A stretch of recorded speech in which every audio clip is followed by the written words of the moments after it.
Novemba 27, 2016 ensi ya Nyogoga ejjera eggwanga li UPDF ne poliisi bwe balumba olubiri lw'omukulembeze w'ennono mu Rwenzururu e Kasese Charles Wesley Mumbeere.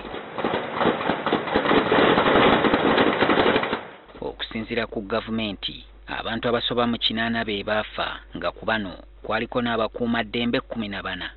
Ebibuuzo ebibadde byebuuzibwa bannayuganda n'ensi yonna ku bulumbaganyi buno bibadde bingi n'okusinga eby'okuddamu ekyawaliriza ekitongole ky'eddembe ly'obuntu eky'ensi yonna ki Human Rights Watch okubiyingiramu.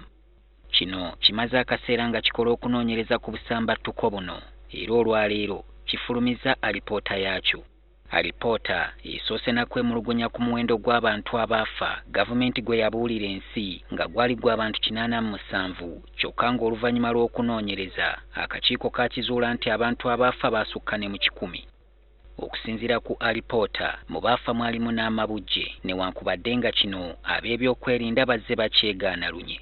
We did extensive research in the region and found that women, children, and other civilians were killed as part of that assault. There was no child in that camp. There was no child there. Aba Human Rights Watch balumiriza nti nakati wakyaliyo amaka mangi nga tegamanyi mayitire g'abantu baabwe. We spoke to 15 families who continue to look for children, very young children, in some cases 3 and 4 years old, who were last seen inside that palace that day. Eyaduumira obulumbaganyi buno Brigadier nga kati yafuuka Major General Peter Erweru yakikkaatiriza nnyo ng'abantu abaali mu lubiri bwe baalina ebyokulwanyisa nga n'olwekyo balina okuyingizaayo ekifuba okubatuula ku nfeete. And the people who died in that battle were fighters. They are not civilians. Bino alipoota ebirinnyiridde ng'egamba nga bo bwe baazuula nti abantu baalina jjambiya na miggo byokka nga ne mu mateeka g'ensi yonna kino tekibafuula gye kutuuka kubaggyirayo na mizinga nga UPDF bwe yakola.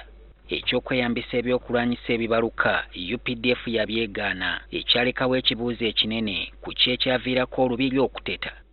Abalezi b'eddembe ly'obuntu era beewunya lwaki gavumenti yagenda maaso n'okukwata abantu abaali mu lubiri mu ngeri erinnyirira eddembe lyabwe ko n'okuweebuula ekitiibwa kyabwe.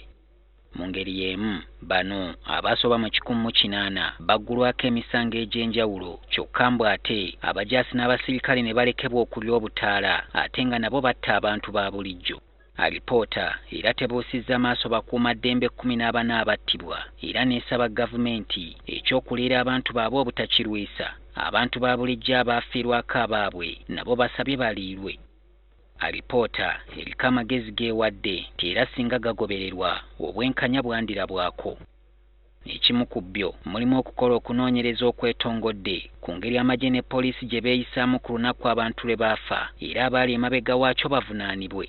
Baagala Major General Peter Erweru asibweko obuvunaanyizibwa ku ebyo ebyali e Kasese era mbagirawo agobwe mu yafeesi empya ey'obuduumizi bw'amagye g'oku ttaka okutuusa ng'okunoonyereza kuwedde.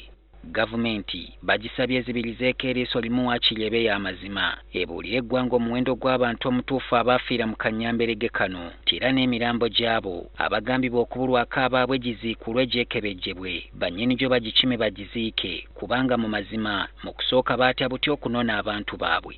Olw'okubanga gavumenti ya Uganda eraze obutafaayo ku nsonga eno, akakiiko kaagala wabeewo okunoonyereza okutaliimu kyekubiira nga n'abakugu abakukola bavudde emitala w'amayanja n'ebinaavaamu babyanike ensi ebimanye.